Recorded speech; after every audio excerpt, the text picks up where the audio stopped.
जय जनार्दना कृष्ण राधिकापते जन विमोचना कृष्ण जन्ममोचना।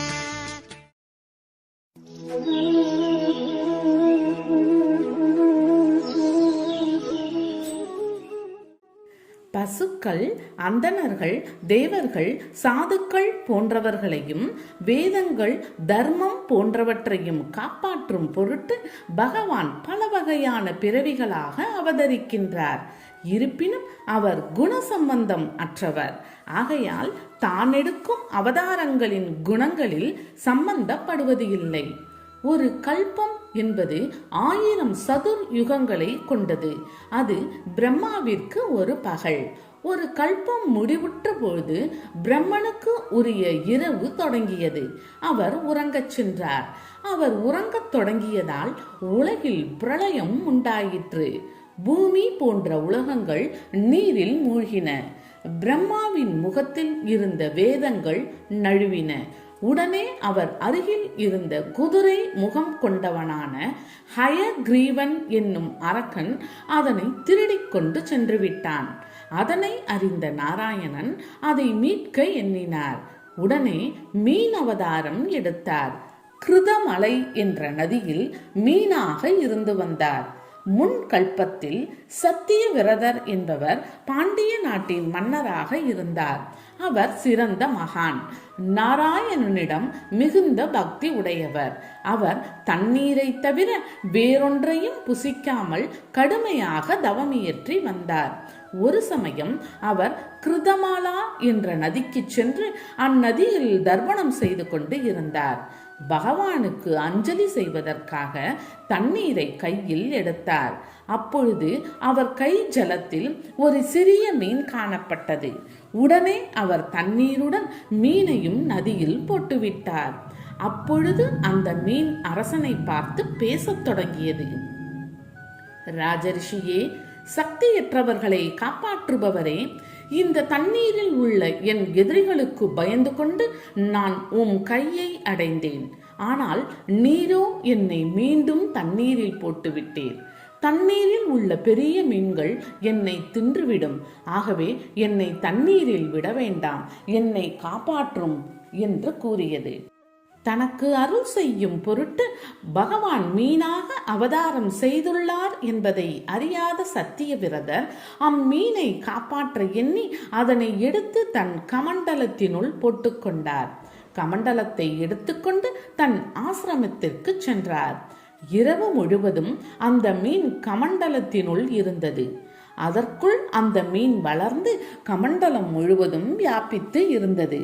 மறுநாள் சத்தியவிரதரிடம், அரசே, இந்த கமண்டலம் நான் வசிப்பதற்கு போதுமானதாய் இல்லை. எனக்கு இன்னும் பெரிய இடம் வேண்டும்.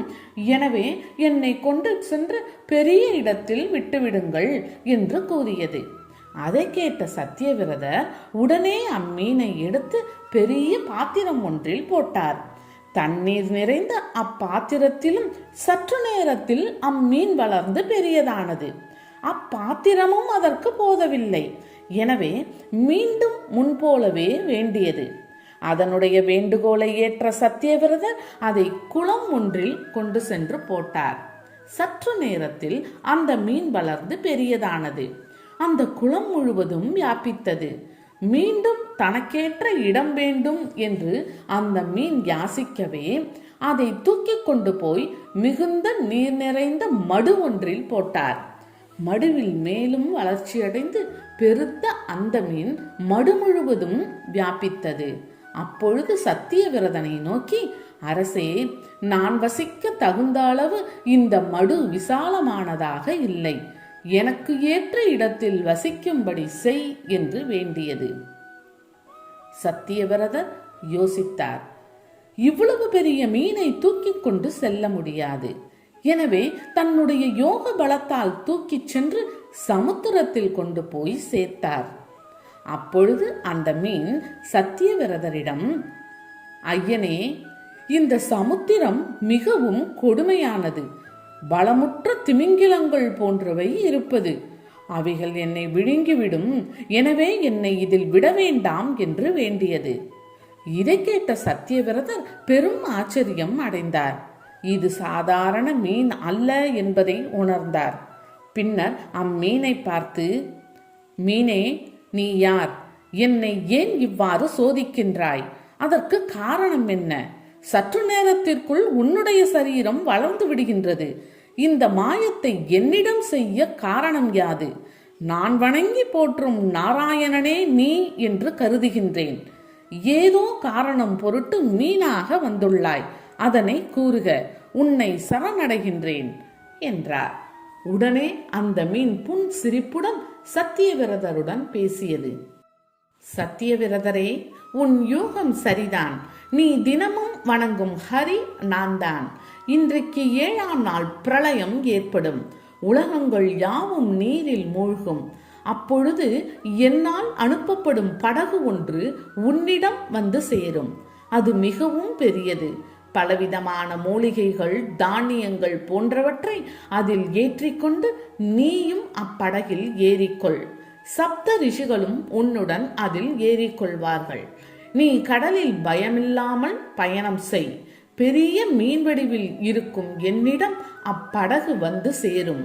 திமிங்கிலம் போன்ற தோற்றத்துடன் அப்பொழுது நான் இருப்பேன். வாசுகி ஆகிய கயிற்றை கொண்டு என்னுடைய தந்தத்தில் அந்த படகினை கட்டிவிடும்.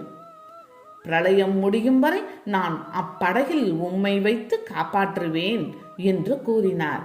பின்னர் மீன் வடிவமாக இருந்த பகவான் நீரில் சென்று மறைந்து விட்டார். சத்தியவிரதர் 1 வாரம் காத்திருந்தார். அந்த 1 வார காலம் வரையில் கடற்கரை மணலில் கிழக்கு நுனியாக தர்பைகளை பரப்பி அவற்றின் மீது வடக்கு முகமாக உட்கார்ந்து மீன் வடிவம் கொண்ட பெருமானையே எண்ணி தியானித்து வந்தார். பகவான் சொன்னபடி 7ஆம் நாள் சமுத்திரம் பொங்கி கரை புரண்டது. மேகங்கள் மழையை கொட்டின. உலகங்கள் தண்ணீரில் மூழ்கின. பெரும் காற்று வீசியது. அப்பொழுது அவர் அருகில் படகு ஒன்று வந்தது. பகவான் கூறியபடி பொருட்களை ஏற்றிக்கொண்டு தானும் படகில் ஏறினார். சப்த ரிஷிகளும் அங்கு வந்து அதில் ஏறிக்கொண்டனர். அந்த படகு மச்ச ரூபம் உள்ள பகவானிடம் சென்றது. வாசுகியின் துணையுடன் அப்படகை அதன் கொம்பில் கட்டினார். பிரளய காலத்தில் அந்த படகு கடலில் மிதந்து சென்றது. அப்பொழுது சத்தியவிரதர் பகவானிடம், பெருமானே, எனக்கு தாங்கள் ஆத்ம ஞானத்தை போதிக்க வேண்டும் என்று வேண்டினார். மீன் வடிவில் இருந்த பகவானும் சத்தியவிரதருக்கு ஆத்ம ஞானத்தை பற்றி போதனை செய்தார். அந்த போதனையே பின்னாளில் மச்ச புராணம் என்று அழைக்கப்படுகின்றது. பிரளயம் முடிந்த பின்னர் பகவான் ஹயக்ரீவனை கொன்று அவனிடம் இருந்து வேதங்களை மீட்டார். பிரம்மனும் விழித்து எழுந்தார். உடனே மகாவிஷ்ணு அந்த வேதங்களை பிரம்மாவிடம் ஒப்படைத்தார்.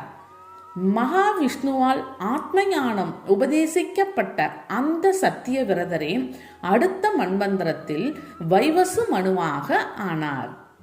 இந்த புனிதம் மிக்க மச்ச அவதாரத்தின் வரலாற்றை படிப்பவர்களும் கேட்பவர்களும் பாவங்கள் யாவும் நீங்க பெற்றவர்களாய் எல்லா செல்வங்களையும் அடைவர். 8ஆம் ஸ்கந்தம் முற்றிற்று.